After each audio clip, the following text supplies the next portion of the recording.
Hello students, कैसे हैं आप? आई होप आप बहुत अच्छे होंगे। आज हम बात करने वाले हैं क्लास 10th लाइव प्रोसेस के ब्लू क्वेश्चंस के बारे में। बहुत इंपॉर्टेंट क्वेश्चंस होते हैं ये, और काफ़ी नंबर्स में ये एग्जाम में पूछे भी जाते हैं, तो बोर्ड के पॉइंट ऑफ व्यू से बहुत इंपॉर्टेंट है। तो प्लीज़ इस वीडियो को आप पूरा देखेंगे तो आप easily 2 to 4 marks easily grab कर पाएंगे। तो चलिए स्टार्ट करते हैं ब्लू क्वेश्चंस और index question of life processes. तो सबसे पहला क्वेश्चन है, why is diffusion insufficient to meet the oxygen requirement of multi cellular organism like human.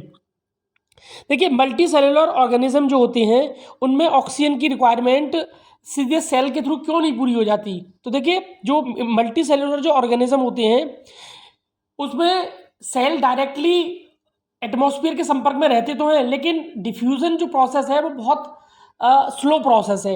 उसके थ्रू अगर डिफ्यूजन होगा तो जो हम ब्रीद आउट ब्रीद इन करते हैं, देखिए आप कितनी जल्दी जल्दी ब्रीद इन ब्रीद आउट करते हैं, तो ऑक्सीजन की रिक्वायरमेंट उससे पूरी हो सकती है। लेकिन अगर डिफ्यूजन प्रोसेस से अगर हम ये सब करेंगे तो डिफ्यूजन प्रोसेस से ये रिक्वायरमेंट पूरी नहीं हो सकती, ठीक है, क्योंकि it is a slow process.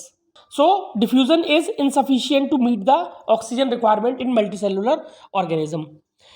Which criteria do we use to decide whether someone is alive? Second ये क्वेश्चन है कि someone is alive है, ये कैसे डिसाइड करेंगे? तो उसके लिए कुछ पॉइंट्स हैं, जैसे it can move on its own, movement होगा उसमें, ठीक है। It needs food to get energy and nutrients, ठीक है। इट रेस्पिरेशन भी होगा। It response to change in the environment, तो जो भी इन्वायरमेंट में चेंज होगा उसमें उसका रिस्पॉन्स होगा, ठीक है। Next, it exhibit growth and development, ठीक है। It removes its metabolism waste. तो ये सब अगर प्रोसेसेस उसके अंदर चल रही हैं, इसका मतलब वो अलाइव है, okay. What are, next question है third, what are outside raw material used for by an organism. तो देखिए, all organism takes oxygen and water, ठीक है, and food as a raw material. जबकि अगर प्लांट्स की बात करें तो प्लांट्स अपना रॉ मटेरियल क्या लेते हैं? कार्बन डाइऑक्साइड एंड वाटर, ठीक है। अगर एनिमल्स की बात करें तो हम लोग क्या लेते हैं? Oxygen, water and food, okay. Next question, what process would you consider essential for maintaining a life. तो देखिए, न्यूट्रिशन है, रेस्पिरेशन है, ट्रांसपोर्टेशन है, एक्सक्रीशन है, all are the processes essential for maintaining their life, ठीक है। Next question, what are the difference between autotrophic and heterotrophic nutrition. Heterotrophic और autotrophic में क्या डिफरेंस है? बहुत इजी है। देखिए, ऑटोट्रोपिक न्यूट्रिशन में जो प्लांट्स, ग्रीन प्लांट्स होते हैं, वो फूड को खुद सिंथेसाइज करते हैं, अपने आप बनाते हैं। जबकि हेटरोट्रोपिक जो न्यूट्रिशन होता है उसमें जो भी ऑर्गेनिज्म होते हैं वो दूसरे ऑर्गेनिज्म से रॉ मटेरियल लेते हैं, उसके बाद अपना प्रोसेस स्टार्ट करते हैं, ठीक है, न्यूट्रिशन वहाँ से लेते हैं। In heterotrophic nutrition organism material is prepared by inorganic material. Autotrophic nutrition में ये अपना जो भोजन है, खाना है, सिंथेसाइज करते हैं by the help of inorganic substances like water, carbon dioxide, okay.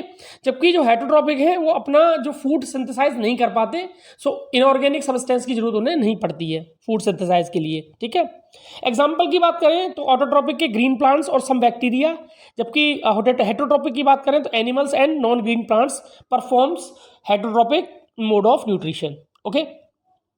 Next question है, what do plants get each of the raw material required for photosynthesis. कहाँ से मिलता है? तो कार्बन डाइऑक्साइड एटमॉस्फेयर से मिल जाता है, वाटर हमारा ग्राउंड वाटर से मिल जाता है, रूट्स के थ्रू उसको हम ले लेते हैं, और सोलर एनर्जी हमें सन से मिल ही जाती है। Next question, what is the role of the acid in our stomach. तो बहुत इजी क्वेश्चन है। देखिए, पेप्सिन जो एंजाइम होता है, अगर आपने चैप्टर पढ़ा हो तो पेप्सिन एंजाइम एसिडिक मीडियम में काम करता है, तो उसको फैसिलिटेट कौन करता है? HCl, ठीक है। तो स्टमक का में जो HCl का रोल है वो यही है कि ये पेप्सिन एंजाइम को एटमॉस्फेयर प्रोवाइड करता है, एसिडिक मीडियम, ठीक है, एसिडिक मीडियम प्रोवाइड करता है। Clear? What is the function of digestive enzyme. तो डाइजेस्टिव एंजाइम का बेसिक जो फंक्शन होता है वो कॉम्प्लेक्स मॉलिक्यूल्स को किसमें कन्वर्ट कर देता है? इन द सिंपलर वन, ठीक है। Next, how is the small intestine designed to absorb digested food. In the small intestine there are finger like projection are called villi, ठीक है, इनमें प्रेजेंट होते हैं villi. They provide the large surface area, ठीक है, इनसे blood capillary रहती हैं, बहुत सारी ब्लड कैपिलरी जुड़ी रहती हैं और वो क्या करती हैं, एब्जॉर्ब करती हैं हमारा जो भी डाइजेस्टेड फूड होता है। तो इसका आंसर ये हो गया, ठीक है। Next, what advantages over an aquatic organism does a terrestrial organism have with regard to obtain oxygen for respiration? तो देखिए, ये जो जितने भी एक्वाटिक एनिमल्स होते हैं ये सब वाटर में डिजोल्व ऑक्सीजन का यूज़ करते हैं, जबकि वाटर में उतनी मात्रा में ऑक्सीजन डिजोल्व नहीं होती है, जबकि एटमॉस्फेयर में प्लेंटी ऑफ ऑक्सीजन है, ठीक है। The terrestrial organism have to make less effort to obtaining oxygen. So जो टेरेस्ट्रियल ऑर्गेनिज्म होते हैं वो इजीली ऑक्सीजन को ग्रैब कर पाते हैं, जबकि जो एक्वाटिक एनिमल्स होते हैं वो इतनी इजीली नहीं कर पाते, वो ब्रीथ और ब्रीथ आउट बहुत फास्ट करते हैं, तब उनको ऑक्सीजन की रिक्वायरमेंट पूरी हो पाती है। So the terrestrial organism have advantage over aquatic organism, ठीक है।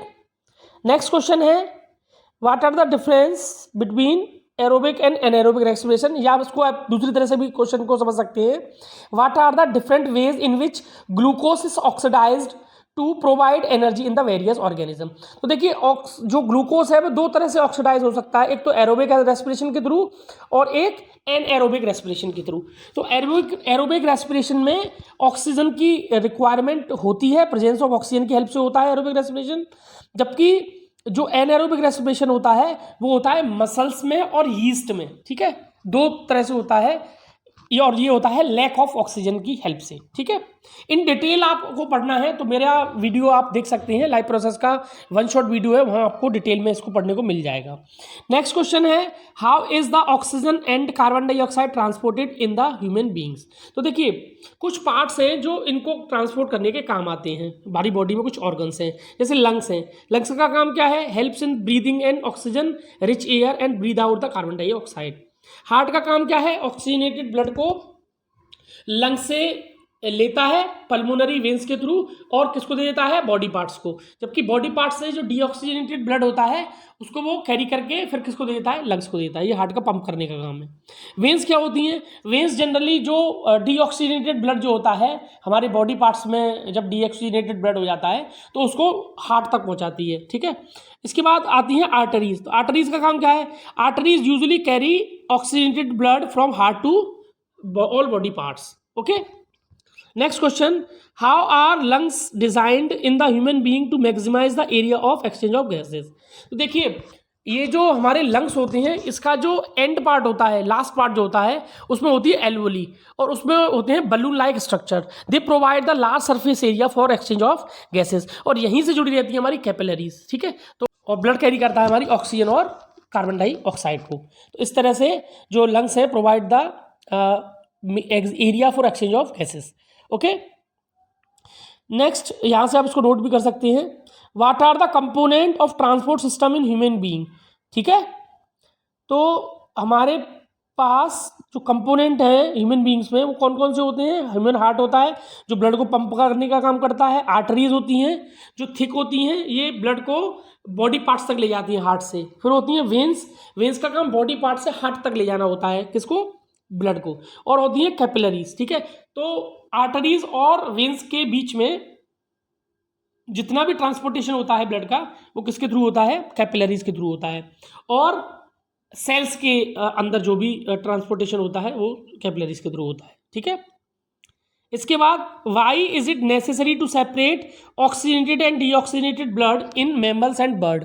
देखिए, मैमल्स और जो बर्ड्स होती हैं they are warm blooded animals, ठीक है। This means they can control their body temperature and they need not to depends on the environment for body temperature regulation, ठीक है।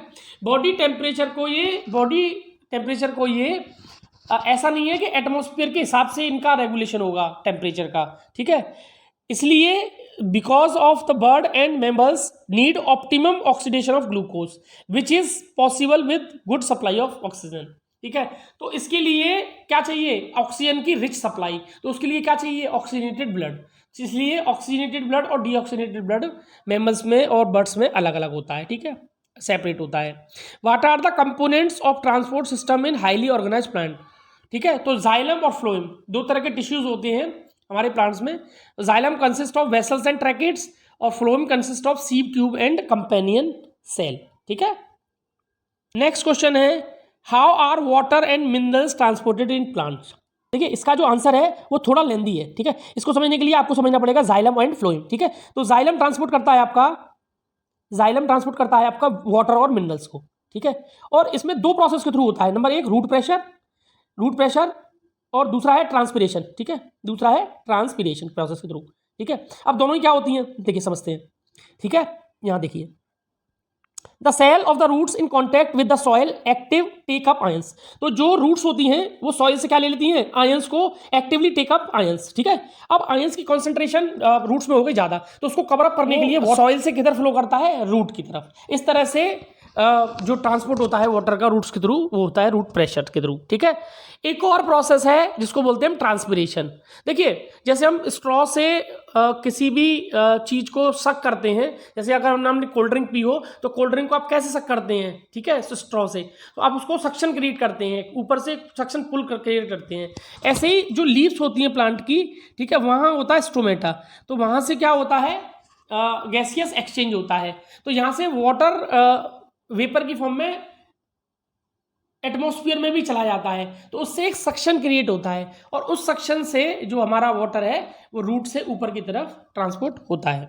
ठीक है, और अगर फूड की बात करें तो फूड ट्रांसपोर्ट होता है हमारा फ्लोएम के थ्रू। ठीक है, फ्लोएम जो होता है वो एटीपी का यूज करके फूड को सीड ट्यूब तक पहुंचा देता है और वहां से कंपेनियन सेल के थ्रू फूड जो है पूरी प्लांट में ट्रांसपोर्ट हो जाता है। ठीक है, अगर इसका डिटेल्ड वीडियो आपको देखना हो तो मेरे चैनल पे इसका डिटेल्ड वीडियो वहाँ से आप देख सकते हैं। How is the food transported in plants, ये हम कर चुके हैं। ठीक है, एक्टिवली टेकअप आयन एटीपी का यूज़ करके उसको ट्रांसपोर्ट कर देता है फ्लोएम। ठीक है, ये स्ट्रक्चर है हमारे न्यूरॉन का। ठीक है, और न्यूरॉन एक फंक्शनल यूनिट है किडनी की। ठीक है, ये क्या काम करती है, ब्लड को फिल्टर करने का काम करती है। तो देखिए इसमें क्या क्या है, ये है वोमेन कैप्सूल, इसके अंदर ब्लड कैपिलरीज का जाल रहता है जिसको बोलते हैं ग्लोमेरुलस। ठीक है, ये ट्यूबुलर पार्ट है, यहाँ हमारा जो भी यूरिन है वो कलेक्ट होता है, कलेक्टिंग डक्ट है। देखिए ये ट्यूबुलर पार्ट दिया हुआ है, ठीक है, नेफ्रॉन का। ठीक है, यहाँ ये जो ब्लड कैपिलरीज हैं यहाँ रीअब्जॉर्प्शन होता है। ठीक है, इसके बाद what are the method used by plants to get rid of excretory product.